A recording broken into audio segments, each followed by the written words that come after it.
19절에서 27절입니다.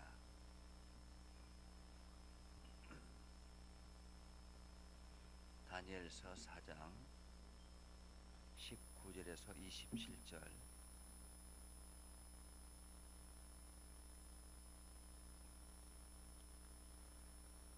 다 같이 한 목소리로 읽겠습니다. 19절입니다. 벨드사살이라 이름한 다니엘이 한동안 놀라며 마음으로 번민하는지라. 왕이 그에게 말하여 이르기를, 벨드사살아, 너는 이 꿈과 그 해석으로 말미암아 번민할 것이 아니니라. 벨드사살이 대답하여 이르되, 내 주여, 그 꿈은 왕을 미워하는 자에게 응하며 그 해석은 왕의 대적에게 응하기를 원하나이다. 왕께서 보신 그 나무가 자라서 견고하여 지고 그 높이는 하늘에 닿았으니 땅 끝에서도 보이겠고 그 잎사귀는 아름답고 그 열매는 많아서 만민을 먹을 것이 될 만하고 들짐승은 그 아래에 살며 공중에 나는 새는 그 가지에 깃들었나이다. 왕이여, 이 나무는 곧 왕이시라.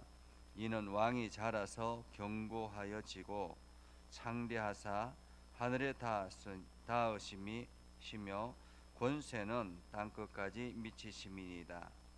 왕이 보신즉 한 순찰자, 한 거룩한 자가 하늘에서 내려와서 이르기를, 그 나무를 베어 없애라.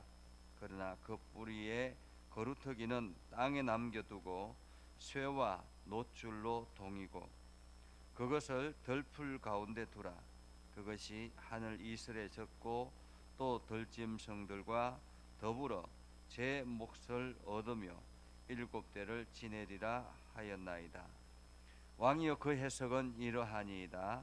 곧 지극히 높으신 이가 명령하신 것에 내 주 왕에게 미칠 것이라. 왕이 사람에게서 쫓겨나서 들짐승과 함께 살며 소처럼 풀을 먹으며 하늘 이슬에 젖을 것이요, 이와 같이 7대를 지낼 것이라. 그때 지극히 높으신 이가 사람의 나라를 다스리시며 자기의 뜻대로 그것을 누구에게든지 주시는 줄을 아시리이다. 또 그들이 그 나무 뿌리에 거루터기를 남겨두라 하셨은즉 하나님이 다스리는 줄을 왕이 깨닫는 후에야 왕의 나라가 견고하리이다. 그런즉 왕이여, 내가 아뢰는 것을 받으시고 공의를 행함으로 죄를 사하고 가난한 자를 긍휼히 여김으로 죄악을 사하소서. 그리하시면 왕의 평안함이 혹시 장구하리이다 하니라. 아멘. 오늘도 하나님의 은혜가 여러분에게 가득하기를 바랍니다. 여러분들이 날마다 주님의 능력을 경험하고 그 능력을 통해서 세상에 등불이 되는, 빛이 되는, 소망이 되는 그러한 하루가 될 수 있기를 주님의 이름으로 축복합니다. 세상의 권세, 세상의 권력이 어떻게 주어질까라는 것입니다. 우리가 살아가는데 필요한 것이 있다면 세상의 여러 가지 힘들이라고 말할 수 있죠. 그 힘은 어디서부터 나오는가, 누가 이 힘을 주는가라는 그러한 말씀에 대해서 오늘 이야기를 하고 있습니다. 우리가 정치인들을 보면, 역사를 보면 이 권력이라는 것이 영원할 것 같이 보여지지만은 잠시 잠깐이다라는 것을 늘 느끼게 됩니다. 정권이 바뀌게 되면 이제 새롭게 등장하는 권력자들이 생기게 되죠. 그래서 그 권력을 이용해서 많은 부와 명예를 누리려고 합니다. 그리고 그 권력이 마치 영원할 것 같이 휘두릅니다. 어쩌면은 지금 휘두르지 아니하면 언제 오겠나라는 그런 생각 하에 권력을 휘두르게 되죠. 결국엔 그렇게 권력을 휘두르다가 많은 사람들이 나락으로 떨어지는 것을 우리는 역사를 통해서 봅니다. 그럼에도 불구하고 늘 새로운 정권이 시작이 되고 정권이 진행이 될 때 늘 이러한 사람들이 등장한다라는 것이 참 신기하다라는 생각을 해봅니다. 분명히 이 권력은 영원하지 않을 것인데 그 권력이 영원하지 않는 권력을 가지고 마치 자기 세상인 것처럼 그렇게 살아가는 그러한 정치인들, 권력자들을 보면 참으로 이상하다. 왜 저런 생각을 할까라는 생각을 해보기도 하죠. 오늘 느부갓네살 왕에 대한 이야기입니다. 느부갓네살 왕은 바벨론의 위대한 왕이죠. 대제국을 이룬 그러한 왕입니다. 엄청난 권력이었고 이 느부갓네살 왕 앞에 어느 누구 한 사람 숨을 크게 쉴 수 없는 그러한 대단한 권력을 가지고 있는 사람이었습니다. 그러나 그 권력도 하나님으로부터 시작이 되었다라는 것을 오늘 느부갓네살 왕을 통해서 꿈을 통해서 발견하게 되죠. 다니엘이 등장할 때도 하나님께서 느부갓네살에게 꿈을 주어서 그 꿈을 해석함으로 다니엘이 이 바벨론에서 바벨론의 중심으로 등장하게 됩니다. 그러나 그리고 난 다음에 또다시 느부갓네살 왕이 꿈을 꾸었습니다. 그 꿈은 오늘 다니엘이 이야기했던 것처럼 한 나무가 자라서 엄청나게 거대한 나무가 되었고 그 거대한 나무에 잎이 푸르고 아름답고 그래서 하늘까지 닿을 정도로 엄청나게 거대한 나무였습니다. 그 거대한 나무 아래에는 수많은 짐승들이 살아가고 있는 그러한 상태였습니다. 그러나 그 거대한 나무가 한 순찰자, 한 거룩한 자로 인해서 그 나무가 베어 없어지게 되고 그리고 그 줄기나 그 푸르던 아름답게 푸르던 잎과 열매들은 다 떨어지고 앙상한 가지만 남아있게 되며 그리고 땅바닥에는 거루터기가 마치 쇠사슬과 노줄로 동여매는 그러한 일들을 보게 되죠. 그 거대한 나무가 영원할 것 같았는데 그것이 한순간에 거룩한 자에 의해서 명령에 의해서 잘라지게 되었고 오히려 쇠사슬과 노줄로 칭칭 동여매는 그러한 모습을 보게 됩니다. 그리고는 이 거루터기는 바깥에 덜풀에 두고 그 덜풀 속에서 하늘의 이슬과 그리고 또 들짐승들과 더불어서 지내게 되는데 이것이 7대를 지나게 된다라는 이야기였습니다. 이 이야기를 다니엘에게 하면서 이 꿈을 이야기하라고 합니다. 물론 먼저 바벨론의 술사들 지혜자들에게 이 꿈을 이야기를 하면서 해석하라고 했지만은 어느 누구 한 사람 감히 해석할 수가 없었습니다. 그럴 수밖에 없죠. 만약에 이것을 왕의 문제입니다라고 이야기했을 때는 목이 한순간에 달아날 수 있는 그러한 절대절명의 위기라고 생각했겠죠. 그래서 우리는 차라리 그냥 모르겠습니다라고 하는 것이 술사들이 오히려 지혜로웠을 것입니다. 그렇지 않습니까? 이 술사들이 이것이 왕의 문제입니다. 왕이 지금 이렇게 거대한 나무가 되었지만은 한순간에 잘라지고 그리고 거루터기만 남아 있게 되고 바깥에 덜풀과 함께 더불어서 짐승들과 함께 지내게 될 것입니다 라는 이야기를 어떻게 이야기를 해줄 수 있겠습니까? 그래서 술사들은 우리는 모르겠습니다 라고 이야기를 했던 거죠. 그래서 왕은 다시 다니엘을 불러서 이 이야기를 합니다. 내가 이러한 꿈을 꾸었는데 이것을 해석해 달라라고 이야기를 했습니다. 다니엘도 처음에 그 이야기를 들었을 때 당황하죠. 얼마나 당황했겠습니까? 왕의 앞날에 대해서 미래에 대해서 뻔히 보여지는데 그것을 이야기할 만한 용기가 없었던 것이죠. 그러나 느부갓네살 왕이 걱정하지 말고 이야기하라라는 그 말에 다니엘이 이렇게 대처를 하죠. 내 주여, 그 꿈은 왕을 미워하는 자에게 응하기를 원합니다. 그 해석은 왕의 대적자들에게 응하기를 원합니다. 한마디로 이 꿈은 왕의 꿈이 아니었으면 좋겠습니다라는 의미입니다. 왕의 꿈이 아니었으면 좋겠습니다. 그런데 그 꿈은 바로 왕의 이야기입니다. 그 거대한 나무는, 견고하고 거대한 나무는 바로 왕이십니다. 그런데 한 순찰자가, 한 거룩한 자가 그 나무를 자르고 베고 다 떨어뜨리는 것처럼 왕이 언젠가 어느 때인가 이 왕이 쫓겨나게 될 것입니다. 그리고는 바깥에 들풀에서 짐승들과 더불어서 7해 7년을 보내게 될 것입니다. 그리고 그 7년을 보내는 기간 동안 왕은 지극히 높으신 이가 누구인지, 그리고 누구의 뜻대로 살아가는지 그것을 깨닫고 난 다음에 다시 왕이 견고하게 설 것입니다 라는 거죠. 오늘 다니엘을 통해서 우리는 복음을 전하는 전도자의 자세에 대해서 생각을 해봅니다.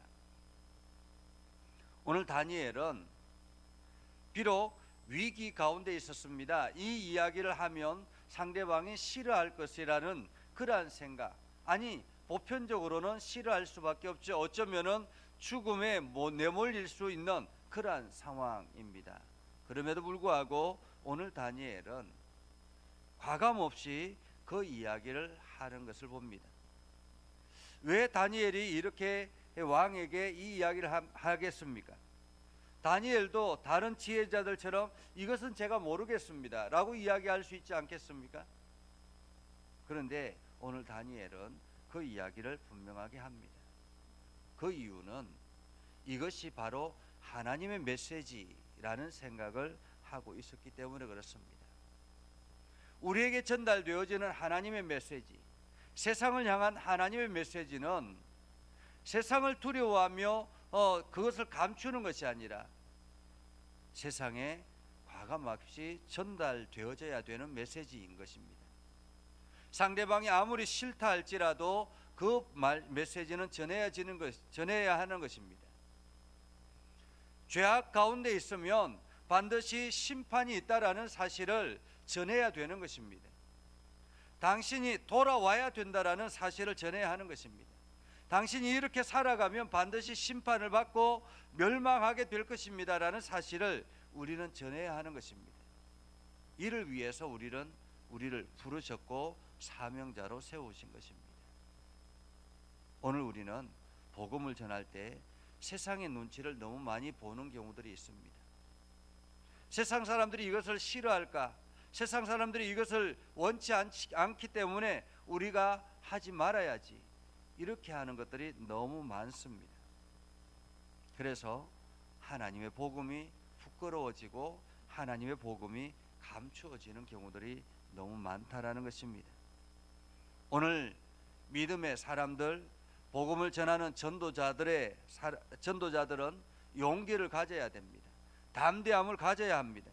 다니엘과 같이 어떤 상황에서든지 어떤 위치에서든지 상대방이 누구이든지 간에 용기를 가지고 하나님의 메시지를 전달할 필요가 있습니다.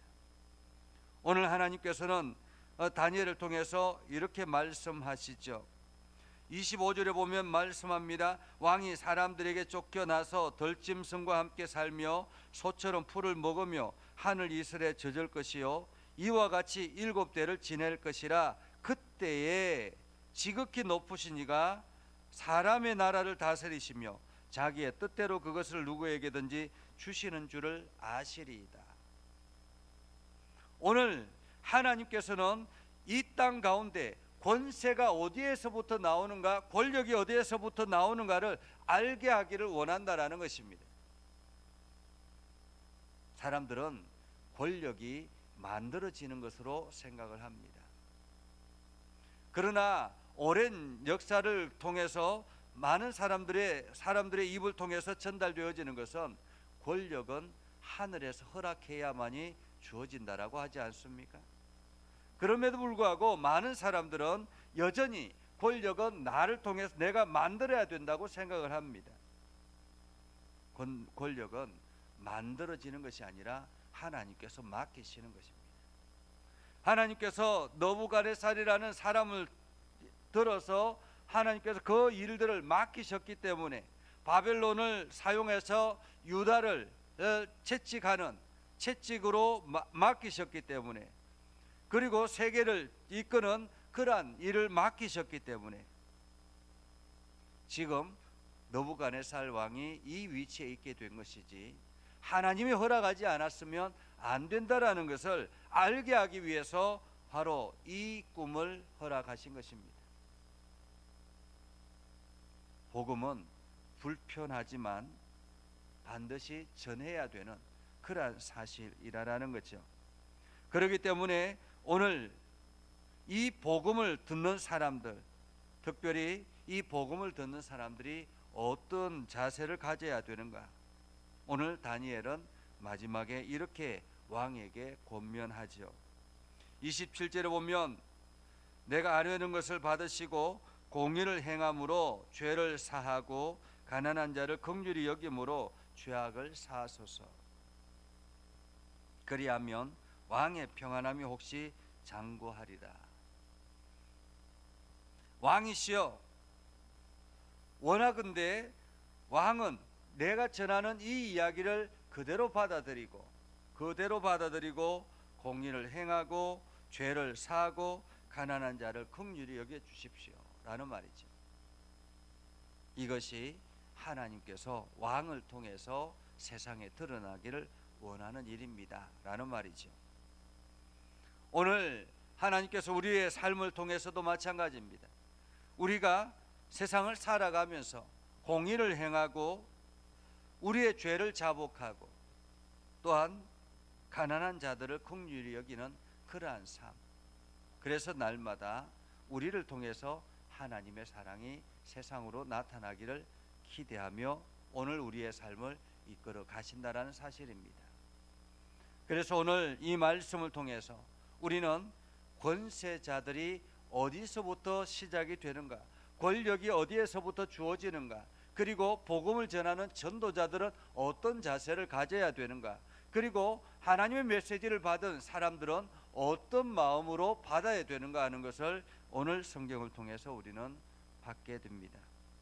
하나님께서는 이 세상의 권력은 하나님으로부터 시작이 된다라는 사실을 알기를 원한다라는 거죠. 오늘 여러분들에게 주어진 위치, 여러분들에게 주어지는 모든 힘, 이 모든 것은 하나님으로부터 주어진 것임을 기억하고 날마다 하나님이 기뻐하시는 대로 살아가기를 바랍니다. 그리고 또한 오늘 우리에게 주어진 이 사명은 세상의 눈치를 보는 것이 아니라 하나님의 말씀을 두려워하며 하나님의 말씀을 과감없이 전하는 용기를 가지고 세상을 향하여 나아갈 수 있는 그러한 삶이 되기를 바랍니다.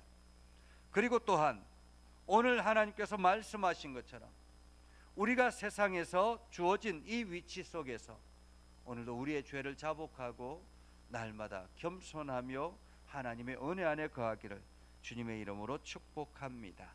기도하겠습니다. 거룩하신 아버지 하나님, 오늘도 저희의 삶을 이끌어 주시고 인도하여 주셔서 감사합니다. 하나님의 말씀이 이 땅 가운데 거하시고 하나님의 그 말씀이 우리의 삶에 나타나며 우리의 삶의 현실이 되어지는 것을 우리는 날마다 경험합니다. 그래서 오늘도 하나님의 말씀 의지하여 기도하고 하나님의 말씀에 순종하며 살아가려고 합니다.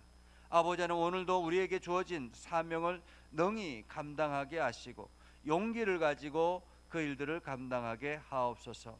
세상의 권력자들이 만들어지는 것이 아니라 하나님께서 허락하시고 하나님께서 맡기신 것임을 우리가 알게 하셔서 날마다 하나님의 은혜 안에 살아가게 하옵소서.